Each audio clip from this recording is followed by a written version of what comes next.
This week we come to the 8th of our stories, and in the world of numerology little attention is given to this number. For some reason, of all the numbers, 8 is the one to which little regard is paid. And in our 8th story, a husband pays little regard to his wife's nightmares. We all of us suffer the agony of nightmares from time to time, but we wake and the horror vanishes in the reality of day. There are some dreams, though, which are not like that, dreams which return again and again, dreams which have been there since childhood, dreams which demand that attention be paid. In my story, however, the husband says to his wife, "You mustn't let it worry you. Dreams may be frightening sometimes, but they don't really mean anything." The husband is wrong, and you are about to discover why in story number 8, The Face.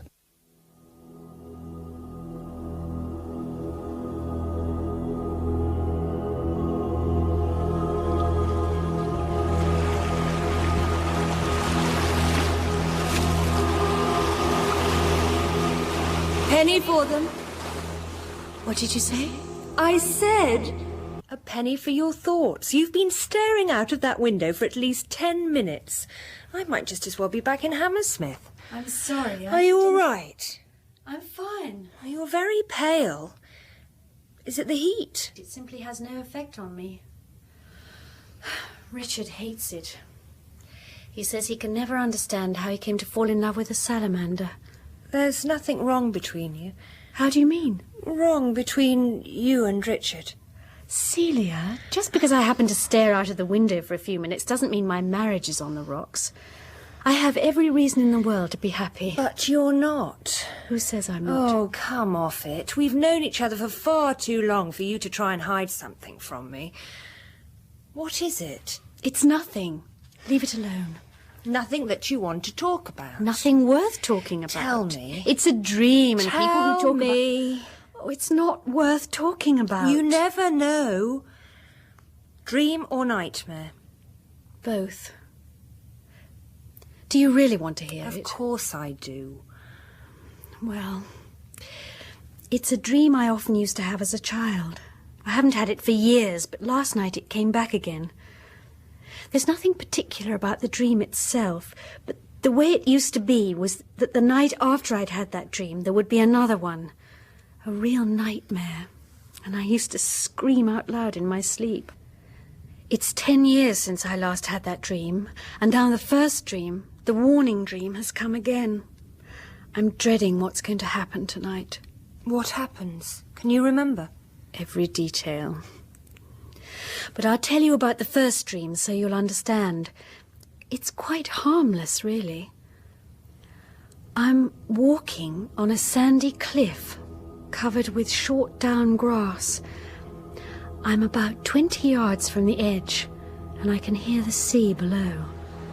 There's a path which I follow which goes steadily upwards, and there are always stiles which I have to climb over. There are sheep grazing, but I never see another human being. It's early evening, and I have to hurry because there's someone who's waiting for me, someone who's been waiting not just for a little while, but for many years. And there, in front of me, there's a little wood where the trees have grown crooked from the wind off the sea, and I know that my journey is nearly over, that this person, whose name I do not know, is waiting for me somewhere close at hand. I have to walk through these trees. The boughs almost roof in the path from the sky. It's like walking through a tunnel. And then the trees start to thin out, and I can see the grey tower of a church, which stands all by itself. Around it is a graveyard, which has not been used for a long time. The main body of the church, between the tower and the edge of the cliff, is in ruins, roofless, with gaping windows and ivy growing round them. Then what happens? That's all. That's all there is. You mean it always stops there? Always. I used to dream it over and over again when I was a child. And always exactly the same? Yes, except that last night something was different. It was as if, in the years since I last had the dream, the church and the graveyard had changed. The edge of the cliff had come nearer to the tower. It was within 2 or 3 yards of it, and the whole body of the church had gone over into the sea. There was just one broken arch still standing. But there's nothing particularly frightening in that. I've had much worse dreams. I told you there's nothing frightening in the first dream. It's in the one that follows that the horror begins. What happens? It isn't so easy to describe. Partly because my mind keeps trying to shut it out, I suppose. I try to tell myself if I don't think about it, it won't come. But it always does. At least, it always used to. But you aren't a child anymore. Perhaps it won't be the same. It's not like any ordinary nightmare. I'm walking at the foot of the... Darling, I'm home. Oh, Lord. There's Richard.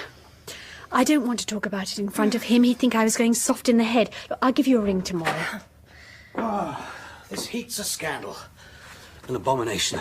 Celia, hello. Lovely to see you. It's all right, Richard. Don't bother to be polite. I'm just going. Hello, darling. Hello. I'm on my way out. Bye, Hester. Bye. I'll ring you if I don't hear from you. Bye, Richard. Hi, Celia. What sin have we committed that Providence should frizzle us up in a frying pan? Let's thwart Providence, Hester. I'll whisper so that he won't hear. Let's drive out and have a quiet, cool dinner somewhere along the river. The very thing. I'm sure Providence didn't hear us. I'll go and change. Oh, any letters for me? 2 or 3. They don't look very interesting. Receipted bill. Circular begging letter. Dear Sir or Madam. Cheek. Asking me to subscribe to something without bothering to ascertain my sex. Private view. 17th century portraits at the Walton Gallery. Hester, do you want to go to a private view at the Walton? I've got meetings all day. Somebody said that there were some Van Dycks that had never seen the light of day. When is it? Friday. I might go with Celia. She rather cares for that kind of thing. Oh, I'll leave the card on the tray. That was a marvellous meal, darling, I must say. Sometimes you have the most wonderful ideas. Good food, good wine, and a fresh breeze off the river. It even feels cooler in here. Well, we'll keep the windows open. Well, I'm going straight to bed. I'm too sleepy even to take my makeup off. I'll be with you soon. But there's a few things I've got to check in these accounts first. Before tomorrow. Must you? I won't be long.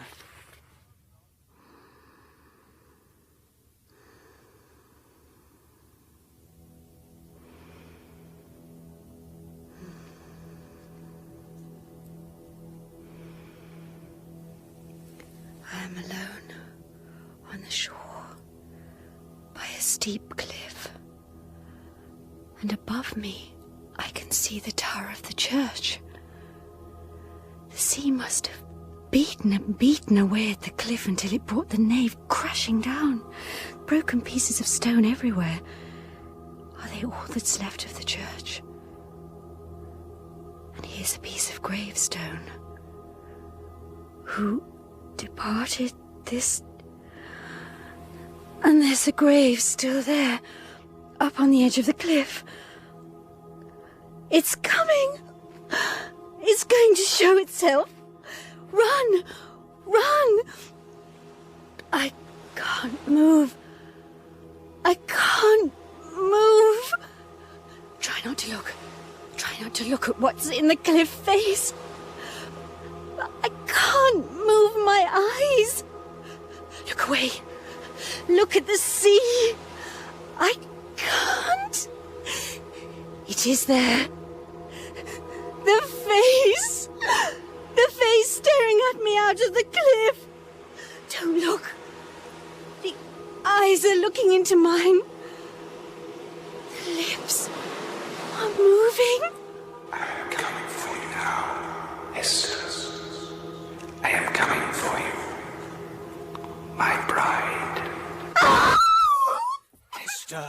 Hester, my darling, what is it? What's the matter?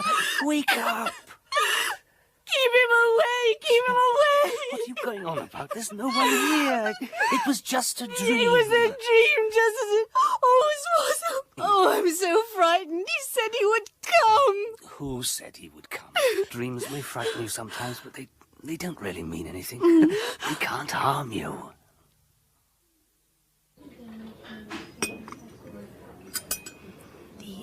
The eyes were grey, set very close together, and they looked steadily at me all the while. He had red hair, growing low on the forehead. His nose was long, and the mouth... On one side, it was almost beautiful and very sensual. On the other, it was deformed or burnt, and the face stared at me as if it lusted after me. And that was the dream you used to have when you were a child? Yes, the same dream. You mean you knew he was lusting after you even then? I probably wouldn't have put it like that, but now I remember. I remember the lips. They said when I was a child, "I shall come for you when you are older." And last night they said, "I am coming for you now." And 10 years ago, the ruined nave of the church still stood on the edge of the cliff, but now it's fallen away into the sea and only the tower is left standing there. Oh. And I was so determined I wouldn't let it get hold of me. When I woke up this morning, I told myself I was afraid of nothing other than my own fear. That evil face had come to me in dreams over and over again when I was a child, and it did me no harm except to make me afraid. But now I know it is drawing nearer to me. But how can it?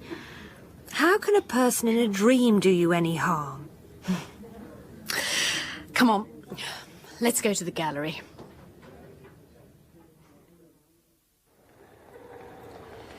Sir Charles Cotterell, by William Dobson. He's very red in the face.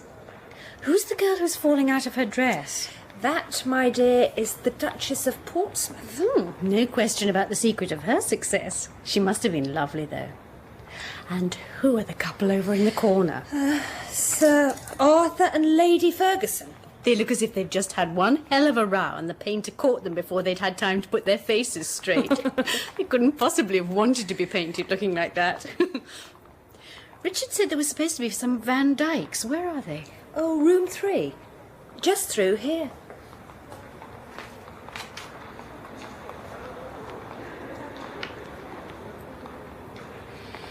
Lord Crofts. What a superbly aristocratic nose. Oh! What is it? What's the matter? You look as if you've seen a ghost. Whose portrait is that? The man with the red hair? Sir Roger Wyburn. You're trembling from head to foot. What on earth is it? That is him. That is the face in my dream. Does it say anything about him? Nothing, just portrait of Sir Roger. Come on, let's get you out of here. You look as if you're going to pass out.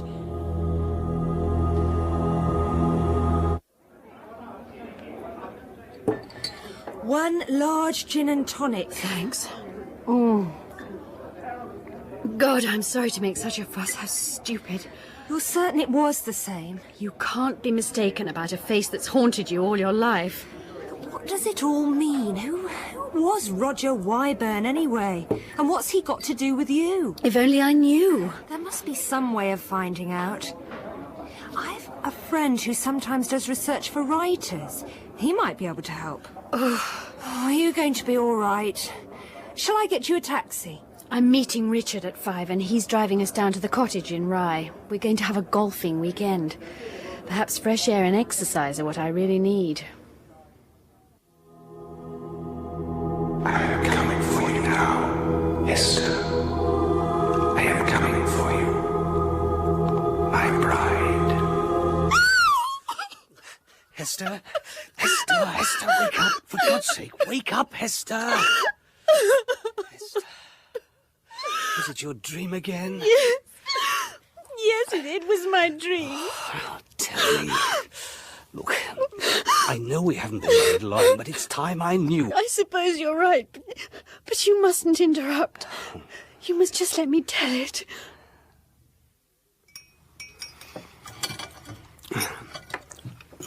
The moment we get back to London, you're going to see Dr. Baring.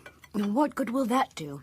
You can't give me pills to stop me dreaming. No, but he might help you to find out why you have these dreams. There must be some explanation. And the Van Dyck portrait was the absolute likeness of the face in your dreams? In every detail, Doctor. Then you've every reason to be reassured. I've only the sketchiest knowledge of psychoanalysis, but this seems to be a classic instance of the way in which the mysterious subconscious flows beneath the surface of human life. Like some dark underground river, as one of my colleagues once put it. Or, to put it in plain terms, I think that you may have seen that portrait when you were very young. Not the thing itself, perhaps, but a reproduction in a book or periodical. And no doubt it made a very deep impression on you. It awoke something in you which your conscious mind immediately suppressed, so the terror it inspired in you could surface only in dreams. But why should it come to the surface now? Oh, who knows, my dear Hester, who knows? Everything's all right between you and Richard, I suppose? What do you mean? Oh, you know, everything. Oh, yes. No problems in that direction. Good, good. Glad to hear it. Well, Hester, I don't find anything at all to be alarmed about. You're a perfectly healthy young woman. But you are run down, and I suspect that's the cause of the trouble. The return of your childhood nightmare isn't a cause, but more likely a symptom. What you need is a change of air. But surely, Doctor... Get out of this airless furnace into some quiet place where you've never been before, that has no associations for you. And don't let Richard come with you. What you need's a complete change. Somewhere on the East Coast, perhaps. Suffolk, Norfolk. Ever been there? Never. My mother's family came from Southwold or somewhere, but I've never been. Sea air, complete idleness. No long walks, no long bathings. Short, bracing dip and a deck chair by the sea. Cut yourself off completely. And I know just the place. Rushton. A quiet little hotel by the sea, where it's impossible to do anything at all. My dearest darling Richard, bless you for another lovely long letter. There is simply nothing to report about my life here. I loll around in a deck chair all day long, digesting enormous meals and thinking of... What do I think of? I want to say I think of him, but I don't. I can scarcely even remember the details of his face. It's as if something had come between us, as if I was seeing him through glass, as if Richard were a memory of something that had happened a long time ago. Thinking of getting home again. Baring was quite right, though. The treatment is certainly working. No more nightly visitations. No dreams at all, in fact, that I can recall. And every morning I wake to another day. The trouble is that if I go on with this kind of life much longer, I'm going to grow into a mindless noodle and start putting on weight. So tomorrow I shall try a little undemanding exercise, I think. A leisurely walk, perhaps, but not a very long one. Well, madam, you could try going over to Minsborough. There's nothing much to see there now, but it's not far, and it is quite a pleasant walk. It's about a couple of miles. I might manage that. Which way do I go? You see there, just beyond the marsh, that hill with a little wood on top of it? That's where you make for. But I don't know whether you ought to be going out today, madam. It's so close. Feels like there's going to be a storm. I think I'll chance it. I'd be quite grateful for a storm. It's getting so heavy, I might as well be back in London.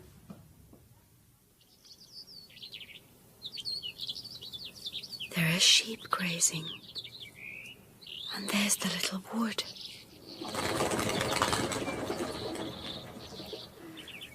There's There's someone who's waiting for me. Someone who's been waiting for me, not just for a little while, but for many years. The landscape of my dream. Here all the time on the other side of the marsh. The path, the stiles, the wood, and beyond it the church tower.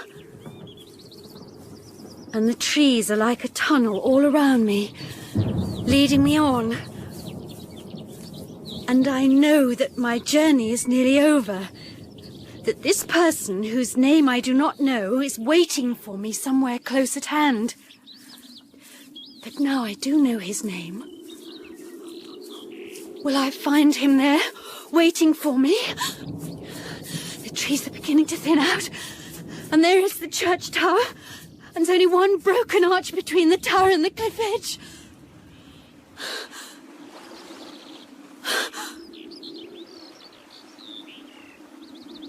No one.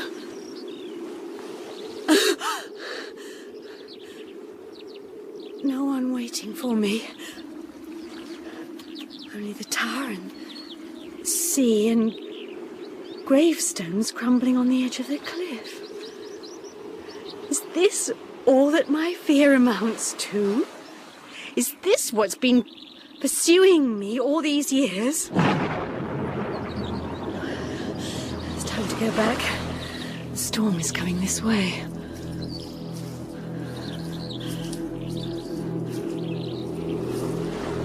One gravestone standing alone, about to slide into the sea.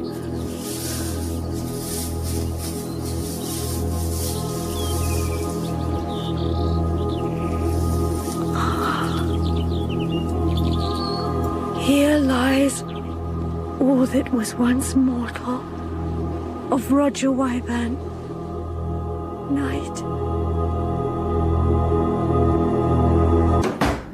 Ooh, reckon you made it back just in time, ma'am.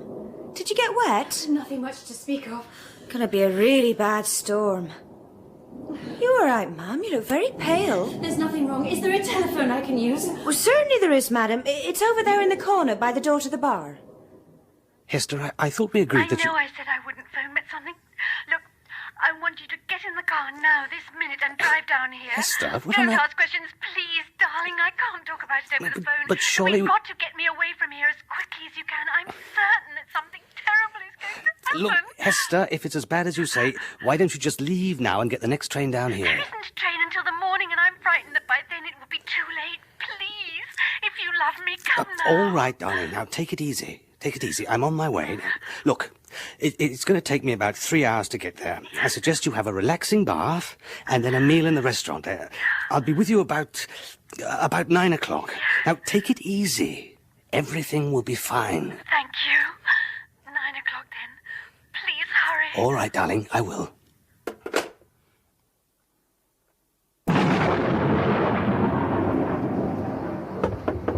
Come in.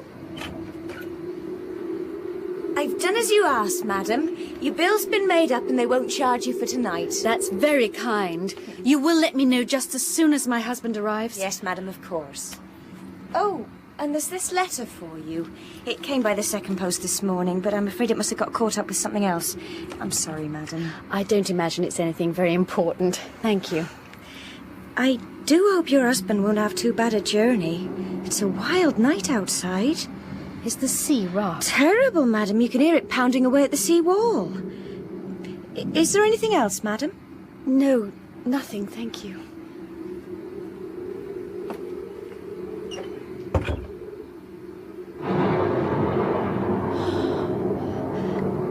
And at Minsborough there's no sea wall. The waves are battering away at the foot of the cliffs, bringing the sand sliding down. And his tomb is on the very edge of the cliff. Get a grip on yourself. Celia's handwriting.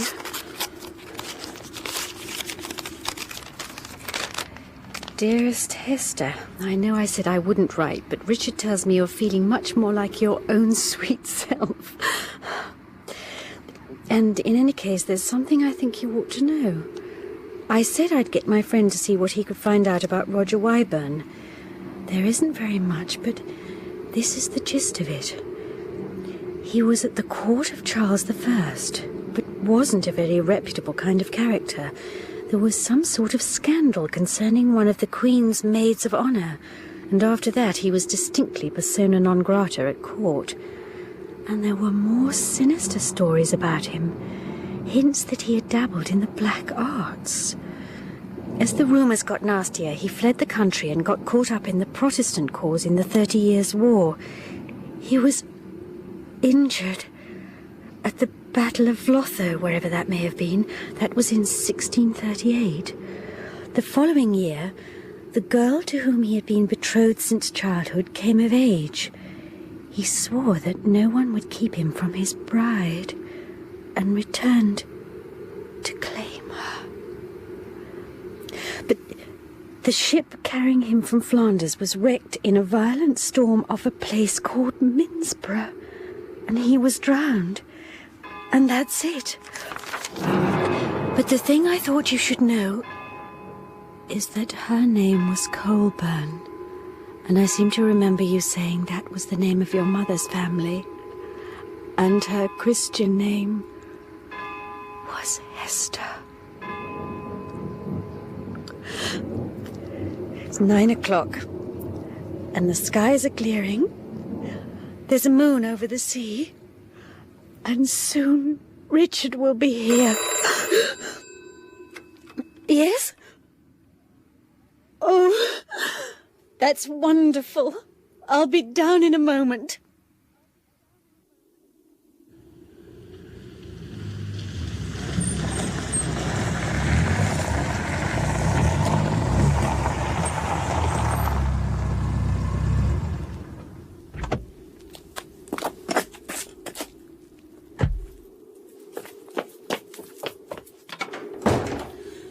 Good evening. I've come to collect my wife. Your wife, sir? Yes. Well, we're driving back to London. Oh. I'm sorry, sir. She's left. Another gentleman came to collect her earlier. Another gentleman? Yes, sir. What sort of gentleman? I knew nothing about him, sir. I've never seen him before. What did he look like? He was a red-haired gentleman, sir, with a sort of scar on his mouth. There were footprints, which might have been hers, and they followed them until they came to an end, 2 miles away, in a great landslide of sand, which had fallen from the old churchyard on the cliff. It had brought down with it half the tower, and a gravestone with the body that had lain beneath. The gravestone was of Roger Wyburn, and his body lay by it, untouched by corruption or decay, although centuries had passed since it was interred. No further discovery was ever made. Rosalind Ayres played the doomed Hester, and Rosalind Thomas her friend Celia. Richard, the husband, was David Goodland, and Norman Bird played Dr. Baring. The maid was Victoria Carling. The face was written by E.F. Benson, dramatized by Michael Bakewell, and directed by Jerry Jones. My name is Edward De Souza, the Man in Black, and I invite you to join me next week and come face to face with Fear on 4.